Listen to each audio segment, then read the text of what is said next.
Nah, setelah kita punya pekerja-pekerja, kita tahu harus hal-hal yang kita perhatikan. Ya, yang ini harus betul-betul kita perhatikan. Yang pertama, ya kita harus menganggap mereka seperti saudara kita. Nggak boleh kita menganggap dia lebih rendah. Saya pernah lihat ada kerabat yang kalau dia lagi duduk di satu meja, pembantunya harus duduk di lantai. Subhanallah. Ini dari mana adabnya ini? Dia juga manusia seperti kita, gitu kan? Kalau ibu dan bapak tidak mau mendudukkan dia bersama-sama di meja makan, berikan dia tempat yang layak. Mungkin di pantry kita, di dapur ada kursi dan meja buat mereka duduk gitu ya, yang layak. Bukan berarti mereka harus terhina gitu. Karena dalam sebuah riwayat dari Abi Dzar radhiyallahu anhu, dan hadis ini hadis sahih riwayat Bukhari ya, di mana Nabi SAW mengatakan, ikhwanukum khawalukum ja'alahumullahu tahta aidikum.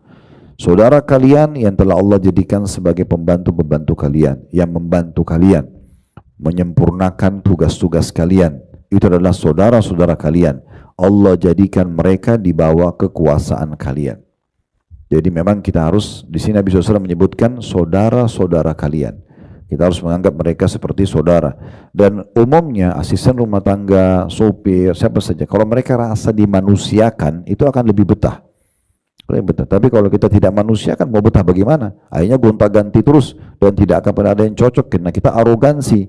Bagi kita itu pembantu harus tunduk sama saya, harus begini dan begitu. Betul ikuti peraturan tapi bukan berarti kita hinakan orang lain.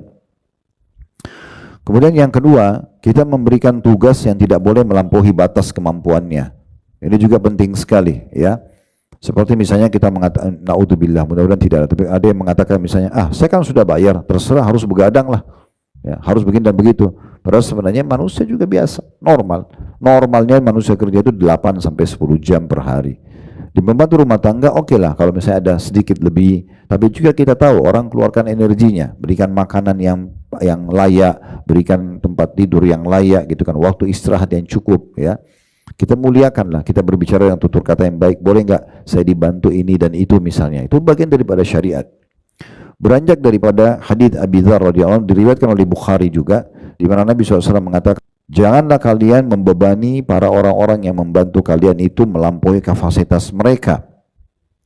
Dan kalaupun kalian harus membebankan lebih daripada itu, maka bantulah mereka.